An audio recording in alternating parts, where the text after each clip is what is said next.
उचाना में वोटों की रिकाउंटिंग की मांग के बीच बीजेपी विधायक को जोरदार झटका लगा है, वो भी कोर्ट से। याचिका खारिज कर दी है पंजाब हरियाणा हाई कोर्ट ने देवेंद्र अत्री की। दिल की धड़कनें बढ़ गई होंगी और आज भी इस केस पर अहम सुनवाई हुई जो मैं आपको बताने वाला हूं। तो अदालत में उचाना सीट के रिजल्ट से संबंधित जो याचिका दाखिल की कांग्रेस प्रत्याशी ब्रिजेंद्र सिंह ने, उस पर अब आगे क्या होने वाला है, पूरे प्रदेश की नजर है इस सीट पर। कोर्ट कब तक फैसला सुनाएगा। दोस्तों नमस्कार, मैं आपका यार जतिन पत्रकार।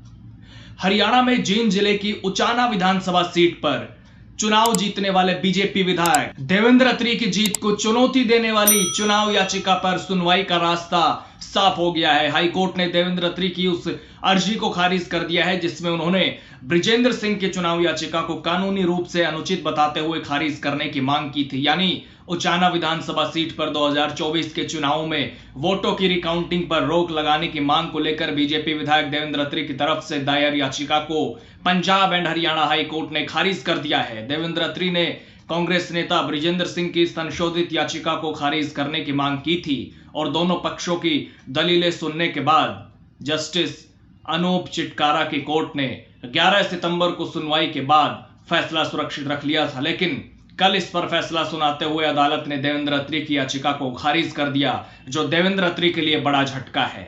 अब ब्रिजेंद्र सिंह की याचिका पर नियमित सुनवाई शुरू होगी, जिसके लिए आज की तारीख तय की गई थी।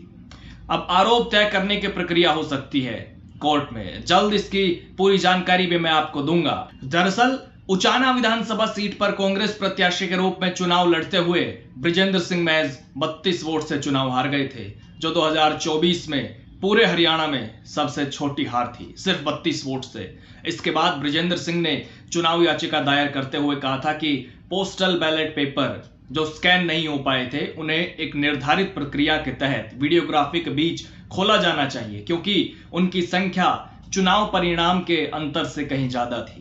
तो उचाना कला विधानसभा सीट पर बीजेपी के देवेंद्र अत्री ने सिर्फ 32 वोटों से ब्रिजेंद्र सिंह को हराया था। मार्च 2025 में ब्रिजेंद्र सिंह ने हाईकोर्ट में याचिका दायर करते हुए कहा था कि जो कैंसिल या रिजेक्ट वोट होते हैं, यदि उनका अंतर इलेक्शन की हार जीत के अंतर से ज्यादा है तो गिनती खत्म होने के बाद उन सभी कैंसिल वोटों की दोबारा से जांच रिटर्निंग अधिकारी को मौके पर ही करनी होती है, लेकिन ऐसा नहीं हुआ।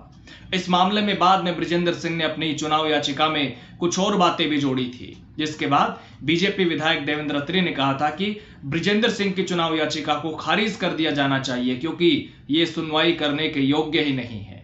इसी सिलसिले में कोर्ट में दोनों पक्षों के बीच दलीलें चल रही थी और पिछले गुरुवार को 11 सितंबर को कोर्ट में सुनवाई के दौरान बीजेपी विधायक देवेंद्र अत्री के वकील ने याचिका को खारिज करने की मांग की।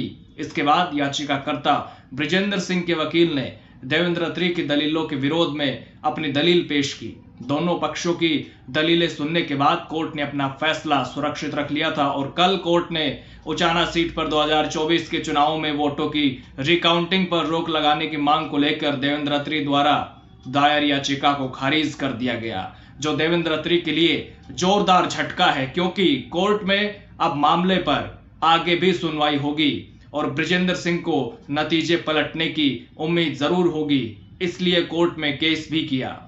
देखिए, काफी चर्चा रहती है ब्रिजेंद्र सिंह की हार को लेकर हरियाणा में। एक तो सबसे छोटी हार हुई महज 32 वोट से, और दूसरा ये हॉट सीट थी जिस पर सबकी नजर गड़ी हुई थी, क्योंकि पूर्व केंद्रीय मंत्री चौधरी बीरेंद्र सिंह के बेटे और पूर्व सीएम भूपेंद्र सिंह हुड्डा के भतीजे मैदान में थे कांग्रेस की तरफ से। वैसे उचाना में हुड्डा की भूमिका पर भी कई तरह के सवाल उठते हैं, यहाँ तक कि खुद ब्रिजेंद्र सिंह भी बिना नाम लिए एक इंटरव्यू में भूपेंद्र हुड्डा पर आरोप लगा चुके हैं। उन्होंने कहा था कि दो निर्दलीय कैंडिडेट की निष्ठा एक व्यक्ति विशेष के प्रति थी, ये दोनों अंत तक खड़े रहे। उन्होंने कहा कि मुझे हराने के लिए पर्दे के पीछे बहुत खेल हुआ, 3 लोग इकट्ठे हुए, खुद चुनाव लड़ रहे दुष्यंत चौटाला ने निर्दलीय के फेवर में इशारा कर दिया था। ब्रिजेंद्र ने कहा कि जेजेपी के दुष्यंत चौटाला ने तो मंच पर यह भी कह दिया था कि कुछ ना सूझे तो गिरडे को ही वोट दे देना। उन्होंने कुछ सोच समझ कर ही कहा होगा। निर्दलीय वीरेंद्र घोगड़िया का चुनाव निशान रोड रोलर था और आम भाषा में इसे गिरडा कहते हैं। उन्होंने कहा कि मैं उनकी बातों को वजन इसलिए नहीं देता क्योंकि जेजेपी ने तो खुद ही अपना वजूद खत्म कर लिया, लेकिन मेरी हार में कहीं ना कहीं दुष्यंत का भी रोल तो रहा है। वैसे तो ब्रिजेंद्र सिंह की हार में निर्दलीय उम्मीदवार वीरेंद्र घोगड़िया और दिलबाग संडील की भूमिका रही है। इससे जाट वोट बट गए और बीजेपी के देवेंद्र अत्री 32 वोट से चुनाव जीत गए। उचाना में बीजेपी प्रत्याशी देवेंद्र अत्री को 48,968 वोट मिले थे, जबकि दूसरे नंबर पर रहे कांग्रेस प्रत्याशी को 48,936 वोट मिले थे और इस तरह से कांग्रेस प्रत्याशी बृजेंद्र सिंह 32 वोट से चुनाव हार गए। लेकिन इस चुनाव में 400 के करीब बैलेट पेपर की काउंटिंग की गई थी, जिनमें से 215 वोट त्रुटियों के कारण रिजेक्ट या कैंसिल हो गए और बृजेंद्र सिंह ने इसी को लेकर कोर्ट में याचिका दाखिल की, जिस पर सुनवाई चल रही है। और अब तो रास्ता साफ हो गया है, क्योंकि देवेंद्र अत्री की याचिका खारिज हो गई है कोर्ट से। लेकिन यह एक ऐसी सीट है जिस पर पूरे प्रदेश की नजर है, क्योंकि बहुत ही अहम दलीलें दी जा रही है बृजेंद्र सिंह के वकील की तरफ से। वैसे तो कुछ और सीटें भी हैं जिन पर कोर्ट में केस है, लेकिन उचाना कला विधानसभा सीट पर सबके निगाहें हैं। हालांकि अभी यह तो नहीं कहा जा सकता कि केस किसके लिए मजबूत है, क्योंकि अगर कोर्ट की तरफ से कोई फैसला आ भी जाता है रिकाउंटिंग को लेकर, उसके बाद भी किसकी किस्मत खुलेगी ये तो मतगणना के वक्त ही पता लगेगा, क्योंकि वो रिजेक्टेड वोट्स किसके पक्ष के होंगे ये कोई नहीं जानता। लेकिन इतना जरूर है कि उचाना कला में चल रही कानूनी लड़ाई काफी चर्चित हो चुकी है। सबको इंतजार है कि इस केस में क्या होगा और आपके लिए हमेशा की तरह कमेंट बॉक्स के दरवाजे खुले हुए हैं। आप भी इस मामले पर अपनी राय जरूर दे सकते हैं। नमस्कार।